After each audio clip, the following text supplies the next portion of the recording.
What a scoop. What a scoop, guys. Never seen that before. Wow, this is a real... Did you know there's a person that's going to criticize Hillary Clinton on the internet? What a scoop. What a scoop. Did you guys see that Hillary Clinton and Condoleezza Rice went on Jon Stewart's show? Yo, what? When did this happen? 44 minutes. And he asked her about Libya. That's pretty wild.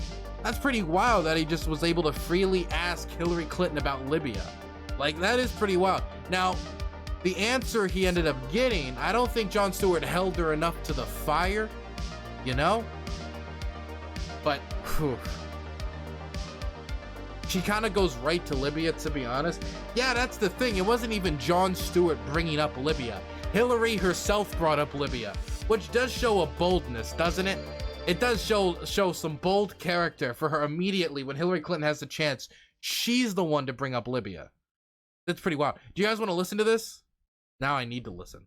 Secretary Clinton, Secretary Rice, I wanted to talk today about the future of American democracy, of democracy in the world, more of a macro view. I'm old enough to remember the end of history. The Berlin Wall fell, liberal democracy had won, American power was going to be expanded. Okay, I don't know if I want to watch all 44 minutes of this Hillary Clinton interview, okay? I'm not going to be watching all 44 minutes, okay?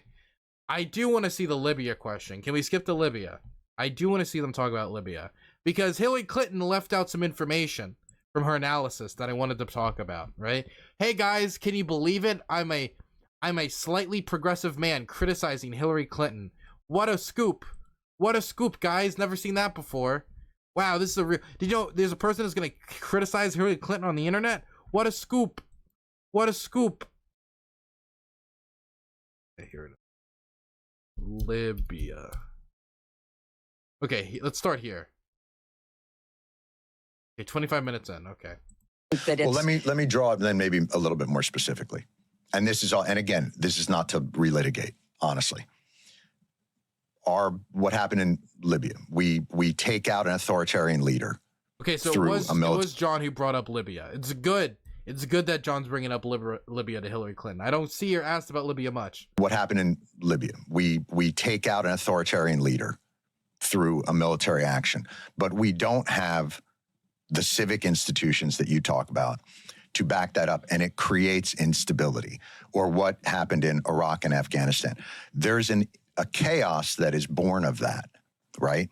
Suddenly you have 35 million displaced individuals who migrate towards Europe.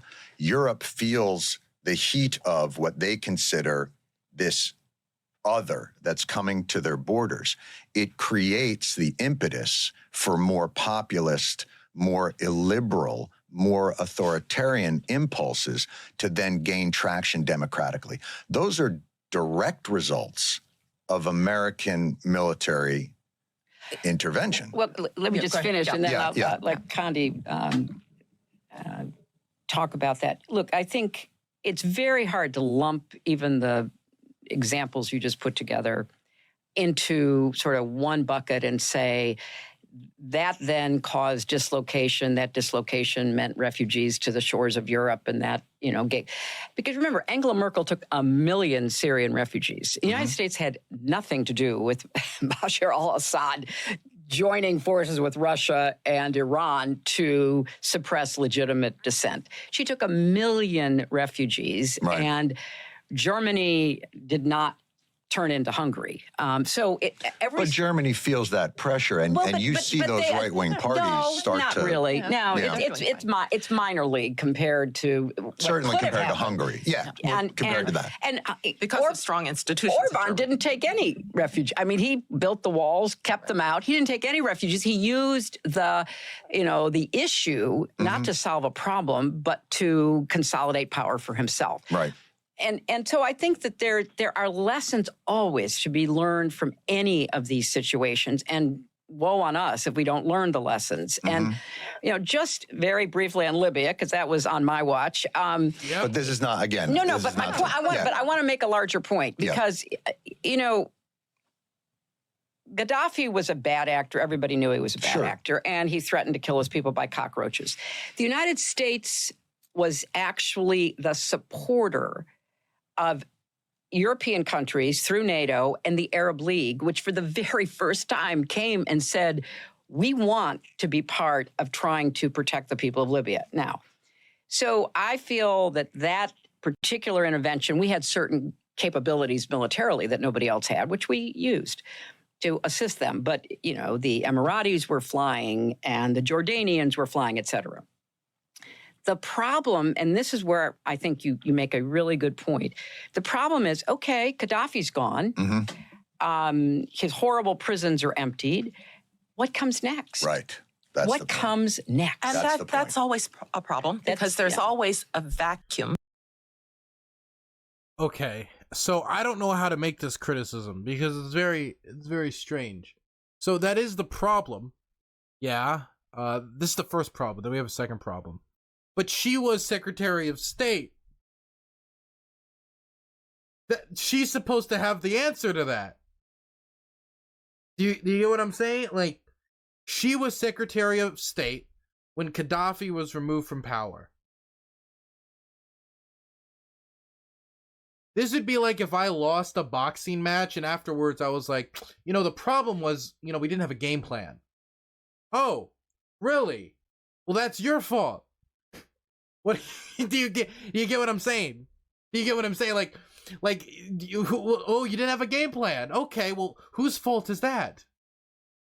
So that's like the most bare level criticism, the most basic criticism, because it wasn't just the United States rebuilding Libya, right? It wasn't just the United States rebuilding Libya. It was a UN mission, right? So let's bring it over to the UN mission. The UN mission, what the UN voted to agree to, because this was a UN mission, right? This is what Russia agreed to let happen. Russia let it, China let it, France, UK, America. We all agreed to stop Russia from leveling Benghazi. Not Russia, from stopping Gaddafi from leveling Benghazi, okay? The approval was to stop him from going to Benghazi and killing them. You know, there was the threat of genocide. That's what was talked about.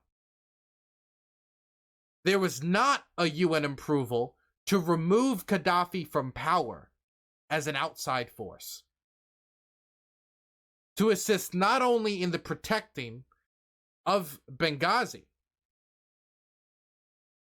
but also in the removal of Gaddafi from power through an air campaign. That was not agreed to. That is separate. And so the reason why there wasn't an infrastructure in place is that wasn't supposed to be the original plan that China let happen, that Russia let happen, that the entire UN let happen. That wasn't supposed to be the original plan.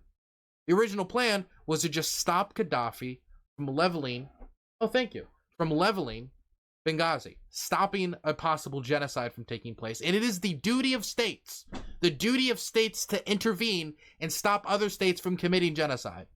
If they have the means to, they should. That is the responsibility of nation states.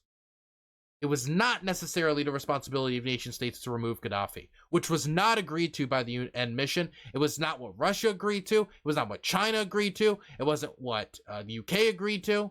And it wasn't what we said was going to happen.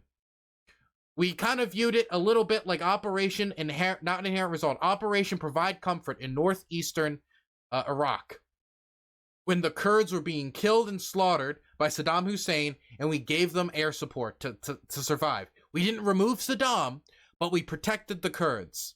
That's what it was supposed to be like. But that's not what happened. What happened instead was a wider air campaign. We didn't send soldiers on the ground, but the wider air campaign that led to Gaddafi eventually falling from power. And then, because the UN didn't prepare for it, because that wasn't the original plan, very quickly, you know, the GNA, the government was set up, what is still the internationally recognized government in Libya, was set up. They tried to figure out democracy, they tried to figure out this new system, and it immediately collapsed in the civil war. The central authority was unable to keep hold, and Libya today is a civil war between the GNA, Khalifa Haftar, and some local tribes. Khalifa Haftar being a brutal warlord that has filled up mass graves, that still wants to take still wants to take the capital. So you can say, oh, what comes next? But Hillary was very much like, let's oust Gaddafi. Hillary Clinton wanted to help with the air campaign, not just to protect Benghazi, but to also target Gaddafi's military. And at that point, it was too late. Gaddafi's government was falling. And I'm not saying it's bad that Gaddafi's government is gone. Gaddafi was terrible. But our mission was not prepared to deal with Gaddafi being removed from power. And we weren't prepared. We tried to deal with it unprepared, and then we got what we got. We didn't get the rebuilding of Germany post-World War II or Japan. What we got was, Afghanistan. Anyway, it's very, very, she asked a good question, right?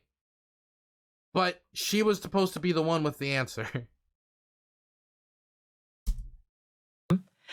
Because look, dictators don't allow institutions to flourish. So when you take the dictator out, there are no institutions. That's right. So but the question becomes, do you then say, let Gaddafi go ahead and kill his people because it's going to be hard afterwards? Or in our case, we thought Saddam Hussein had weapons of mass destruction. Are you going to let that continue, or are you going to take him out? And then do the best that you can in helping people to recover. You have to recognize that it's going to be hard once you take the dictator out. But John, it's a little bit of a false choice to say, well, then just leave the dictator in place because it won't be chaotic. It may not be chaotic. I guess what I'm saying is, it may not be chaotic. If we take but that it might role be brutal on, against the people. If we take that role on, can we sustain as a country? When you think about, look, I don't even want to get into I don't even want to touch a rock. I don't even want to touch a rock.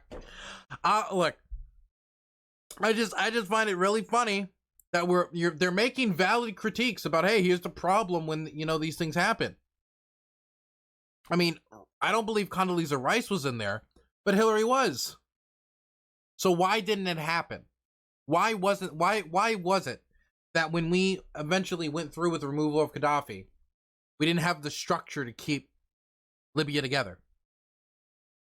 Why was that? Why was there no plan? Why was there nothing afterwards? We tried. We tried with these congresses and the GNA, but it fell apart. And where were we then? Well, the UN vote was just to, stop Benghazi from being, genocided.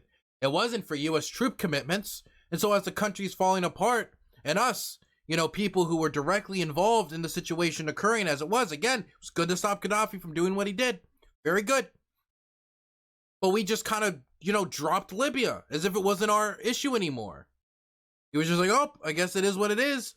And so now we have people like we have the Turkish government getting involved, doing their own air campaign, funneling fighters from Syria into Libya to support the GNA against Khalifa Haftar as the civil war continues to rage on years later. Still going.